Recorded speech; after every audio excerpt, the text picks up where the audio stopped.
कांग्रेस के साथ कोई अलायंस नहीं होगा और एक अकेले लड़ेंगे और 2/3 बहुमत से आएंगे।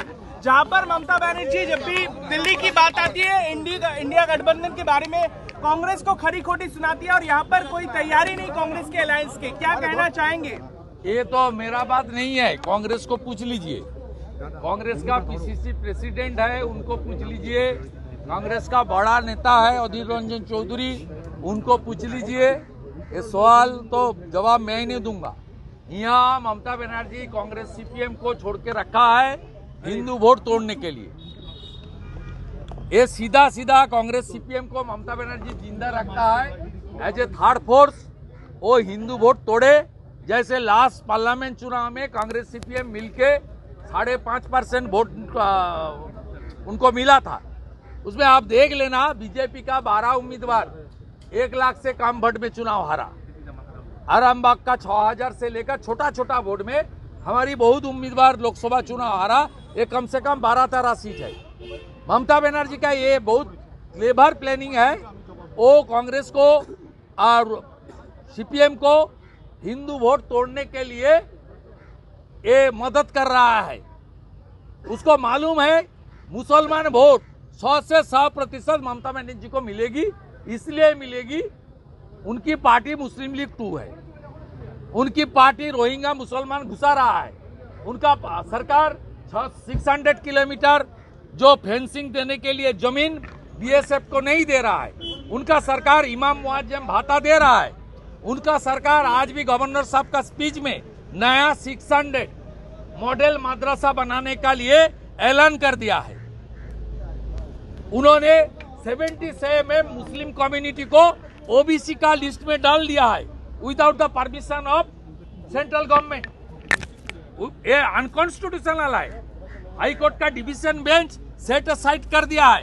ये सुप्रीम कोर्ट में गया है ये सरकार, ये ओबीसी संरक्षण देने के धर्म के आधार पर और मजहब के आधार पर ये मुसलमान लोग को ओबीसी दे रहा है और हिंदू को ओबीसी जो हिंदू का राइट्स है, कॉन्स्टिट्यूशनल राइट्स मंडल कमीशन ने दिया है, उसको छीनने का काम कर रहा है। इसलिए ये कांग्रेस सीपीएम का बारे में जो बताया, ये उनका हिंदू वोट तोड़ने का साजिश है। ये साजिश बंगाल के हिंदू जनता 26 में रोक देगा। इंडिया का क्या फ्यूचर देख रहे हैं? इंडी बोल के कोई अलायंस ही नहीं है, इट्स अपॉर्चुनिस्ट। इसको 3 इशू में ये लोग एक हुआ था। ईडीआई सीबीआई को रोकने के लिए चोर का अलायंस हुआ था, चोरों का अलायंस। और दूसरा ये सब परिवारवादी है। एजेंडा एक ही है, स्टालिन का लड़का को चीफ मिनिस्टर बनाएगा। ममता बनर्जी का एजेंडा है अपने भतीजा को चीफ मिनिस्टर बनाने का। शरद पवार जी का एक ही एजेंडा है, लड़की को चीफ मिनिस्टर बनाना।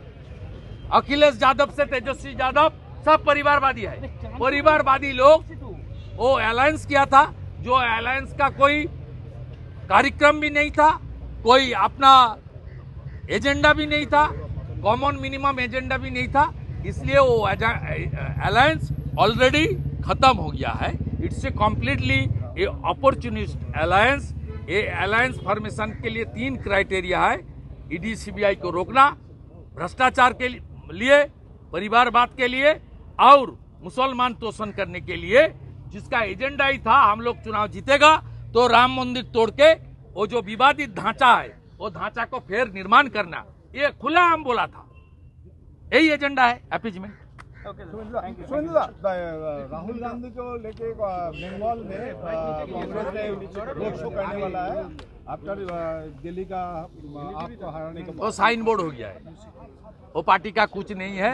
वो पार्टी का साथ कोई नहीं है। वो करेगा खास करके हिंदू एरिया में करेगा, हिंदू वोट तोड़ के ममता को सपोर्ट करने के लिए।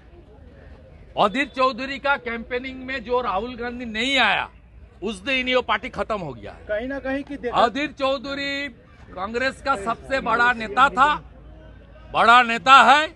अधीर चौधरी अपने कैंपेनिंग में सेंट्रल कांग्रेस लीडरशिप को बुलाया। कांग्रेस अध्यक्ष खाड़गे जी कालिया चौक सुजापुर में कैंपेन किया ईसा खान के लिए, लेकिन राहुल गांधी, प्रियंका गांधी और कांग्रेस का कोई नेशनल लीडर बहरमपुर पे नहीं आया। इसलिए नहीं आया, ममता बनर्जी का जो कैंडिडेट है गुजरात से आया था यूसुफ पठान, उनको जिताने के लिए। इसलिए कांग्रेस यहाँ खत्म खत्म खत्म। कहीं ना कहीं की कांग्रेस की